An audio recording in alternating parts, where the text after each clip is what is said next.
আসসালামু আলাইকুম, কেমন আছেন সবাই? আজকে আরেকটি গল্প নিয়ে হাজির হলাম। আজকে কোনো এক গ্রামে একটা পরিবার ছিল। পরিবারটি বেশ ধনী পরিবার থেকে চলে এসেছিল কোনো কারণে। তারপর গ্রামে বাস করতে করতে সেই লোকটি ছিল ভীষণ অলস। তো স্বামী স্ত্রী, স্বামীটা কোনো কাজ করতো না।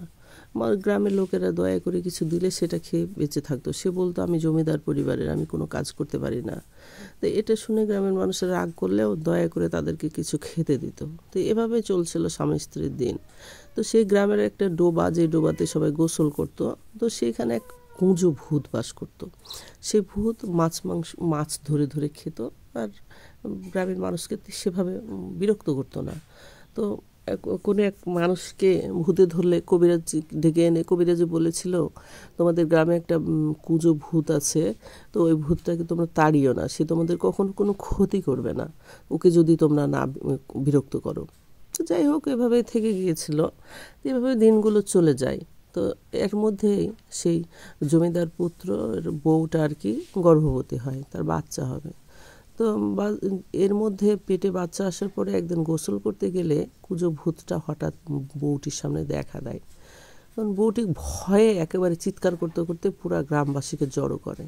এটা দেখে কুঁজো ভূত ভীষণ রাগান্বিত হয় এবং বউটিকে একটা অভিশাপ দিয়ে বসে যে তোর পেটের বাচ্চা যেন আমার মতো হয়। ব্যাস, কি আর করা। তো তারপরে বাচ্চা হয়। বাচ্চা হওয়ার পরে বাচ্চা যখন দেখতে খুবই সুন্দর ফুটফুটে একটা মেয়ে বাচ্চা হয়। তো বাচ্চা যখন 1 বছর বয়স, তখন সত্যি সত্যি দেখা যায় বাচ্চা হাঁটা শিখছে না, সে 4 পায়ে ওই কুঁজো ভূতটার মতো করে হাঁটছে। এটা দেখে তার বাবা মা বাচ্চাটিকে ফেলে পালিয়ে যায় এক রাতের অন্ধকারে। তো একদিন সকালবেলায় তার পরের দিন সকালবেলা বাচ্চাটি কান্না দেখে গ্রামবাসী ছুটে আসে। সে দেখে তার বাবা মা বাড়িতে নেই, ঘরের মধ্যে নেই আর কি। তো ঘরটা ছিল একটা টিনের ঘর, চারিদিকে ছনের চালা দেয়াল দেওয়া আর কি। তো গ্রামবাসীরা বাচ্চাটাকে কি করবে, কেউ তার এরকম 4 হাতে পায়ে হাঁটা বাচ্চাকে কেউ নেবে না। তো সবাই খাবার এনে খাইয়ে যেত। তো বাচ্চাটা যখন আস্তে আস্তে বড় হতে লাগলো, তো আর সব গ্রামের ছোট বাচ্চারা বাচ্চাটিকে দেখে ভয় পেতে লাগলো। তো যার কারণে বাচ্চাটিকে বললো যে তোমরা গ্রামের মানুষেরা, যে তুমি ঘর থেকে বের হয়েও না, আমরাই তোমাকে খাবার দিয়ে যাব। তো এভাবে যেতে যেতে বাচ্চাটির একটা বিষয় ছিল, সে যখন 2 বছর, তাকে দেখে মনে হতো 4-5 বছরের। এভাবে সে যখন 10 বছরের হলো, তখন তাকে 20 বছরের মনে হতো। তারপরে যখন তার বয়স 20 বছর হলো, তখন তাকে মনে হতো 40-50 বছরের বৃদ্ধ। তো এরকম তার জন্য, যার কারণে তাকে সবাই কুঁচো ভূত বলেই ডাকতো গ্রামের ছোট বাচ্চারা।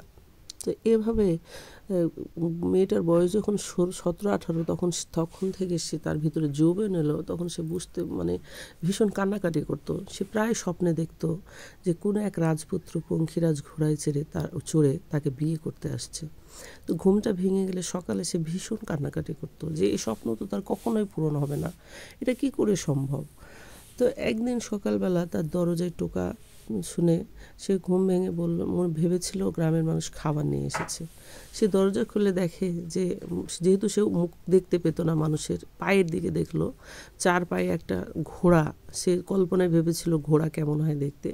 তো ঘোড়ার পা 4টা আর একটা মানুষ দাঁড়িয়ে। তো সে বলল, কে আপনি, কি চান? তখন ছেলেটি বলল, আমি অমুক রাজ্যের যুবরাজ, তোমাকে নিতে এসেছি রাজকুমারী। তখন এবার মেয়েটি হেসে ফেললো, বলল, আমি কুজো বুড়ি, কুজো ভূতের অভিশাপে আমি কুজো বুড়ি হয়েছি, আমাকে আপনি কেন নিতে আসবেন, আর কে আপনি? তখন ছেলেটি তার পরিচয় দিল, সে এই রাজ্যের রাজপুত্র। তখন সে স্তম্ভিত হয়ে গেল কুজো বুড়ি। সে ভাবলো, আশ্চর্য, এটা কি করে সম্ভব? আমি যে স্বপ্ন দেখেছি সেটা এভাবে সম্ভব হতে পারে কিভাবে? সে একেবারে বুঝতে পারছিল না এটা কিভাবে সম্ভব, সে সত্যি দেখছে না মিথ্যা। তারপর সেই কুজো বুড়ি খুব দুঃখ করে বলল যে, আমি একটা কুজো বুড়ি, আমি এ পর্যন্ত সোজা হয়ে দাঁড়াতেই পারিনি, আর আপনি কে এসেছেন আমাকে নিয়ে যাবেন, বিয়ে করবেন? তখন ছেলেটি বলল যে, আপনি দুঃখ করবেন না, আমি আপনাকে ঠিক করে নিয়ে যাব। বলে সে একটা আয়না বের করলো, জাদুর আয়না। তারপর কুজো বুড়ির সামনে ধরলো। কুজো বুড়ির আয়নাটা দেখতে পেল না। তখন রাজকুমার কুজো বুড়ির কুজে হাত রাখলো, সঙ্গে সঙ্গে সে দাঁড়িয়ে গেল। দাঁড়িয়ে যাবার পরে সে আয়নাটার দিকে মুখ দেখলো, মুখ দেখার সঙ্গে সঙ্গে সে একটা রাজকুমারীতে পরিণত হলো। এই দৃশ্য দেখে আয়নাতে সে দেখে নিজেকে চিনতে পারছিল না, সেই আনন্দ কেঁদে ফেললো। রাজকুমার বলল, হ্যাঁ, আপনি একটা কুজো ভূতের অভিশাপে কুজো বুড়ি হয়েছিলেন, তো এখন আপনি রাজকুমারী, চলুন আমার সঙ্গে, আমি আপনাকে বিয়ে করব, আমার বাবাকে স্বপ্নে দেখিয়েছে কুজভূত। তারপর সে মেয়েটা, গ্রামবাসী সবাই ছুটে এলো, সবাই ধন্য ধন্য করতে লাগলো যে এই মেয়েটিকে সবাই কত ঘেন্না করেছে, আজকে তার আসল পরিচয় তারা জানতে পারলো, সে আর এক দেশের রাজকন্যা।